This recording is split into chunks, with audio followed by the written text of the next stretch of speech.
میں تو حیران ہوتا ہوں کہ ایم کیو ایم اور اس کے دھڑے یعنی پی ایس پی وغیرہ جو ہیں وہ آ کر جب کراچی کے حقوق کے مطالبے کرتے ہیں اور ریلیاں نکالتے ہیں تو پہلے تو وہ جواب دیں نا کہ انہوں نے جو چائنا کٹنگ کی ہے، جو انہوں نے اس شہر کو برباد کیا ہے، جو یہاں پر کرپشن اور لوٹ مار کیے، اور وہ منصوبے جو نعمت اللہ خان صاحب کے تھے اس کو بھی جس بربادی کے ساتھ جس کرپشن کے ساتھ آگے بڑھایا، چند پورے ہوئے اور اس کے بعد تو کوئی کام ہی نہیں ہو سکا۔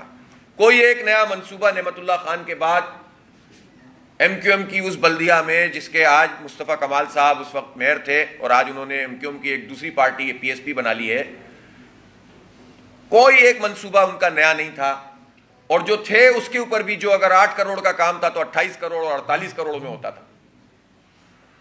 نہ کالج اس کے بعد کوئی ایک نیا بنا 32 کالجوں کے بعد، نہ K3 کے بعد K4 کوئی ایک قطرہ پانی کا اضافہ ان کی حکومت میں نہیں ہوا۔ وہ KCR کہ جو بند ایم کیو ایم کے زمانے میں ہوئی اور اس کے بعد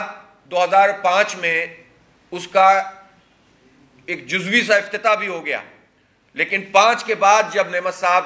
حالانکہ ان کے ڈومین میں نہیں آتا تھا لیکن انہوں نے اس کام کو انجام دیا تھا،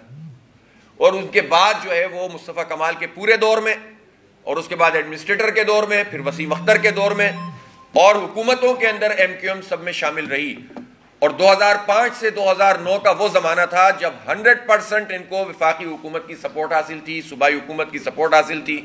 بیتاج بادشاہ تھے پورے صوبے کے، صرف کراچی کے نہیں پورے صوبے کے بیتاج بادشاہ تھے ایم کیو ایم اور ظاہر ان کے جتنے بھی لوگ تھے، لیکن ظاہر ہے کہ کوئی ایسا کام نہیں کر سکے جس سے کراچی کے لوگوں کو ریلیف ملتا۔ میں پوچھنا چاہتا ہوں ایم کیو ایم سے اور اس کی پوری قیادت سے کہ وفاقی کابینہ میں ایم کیو ایم موجود ہے، اور کوٹا سسٹم میں جب غیر معینہ مدت کے لیے اضافے کا فیصلہ ہوا اور ایک ناجائز طریقے سے ایس آر او کے ذریعے اس کو ان لمیٹڈ کر دیا گیا، تو اس کے بعد سے لے کر آج تک ایم کیو ایم نے ایک لفظ اس کوٹا سسٹم کے خلاف بات نہیں کی ہے۔ وہ اپنی پوزیشن کو واضح کریں، وہ کیا کہتے ہیں، وہ کابینہ میں شامل ہیں۔ ایم کیو ایم اور اس کے جو دھڑے ہیں پی ایس پی ٹائپ کے، وہ کیسے اس پر آواز اٹھا رہے ہیں کہ ہماری مردم شماری کم ہو گئی ہے، یا کوٹا سسٹم پہ تو خیر وہ بات ہی نہیں کر رہے، یہ تو سب شریک رہے ہیں اس جرم کے اندر۔ یہ تو جواب دیں کراچی کی بربادی کا، یہ تو بتائیں کہ کراچی ٹرانسپورٹ کارپوریشن کیوں بند کی گئی جب ایم کیو ایم کا وزیر ٹرانسپورٹ موجود تھا اس وقت۔ یہ جواب دیں کہ کراچی سرکولر ریلوے سن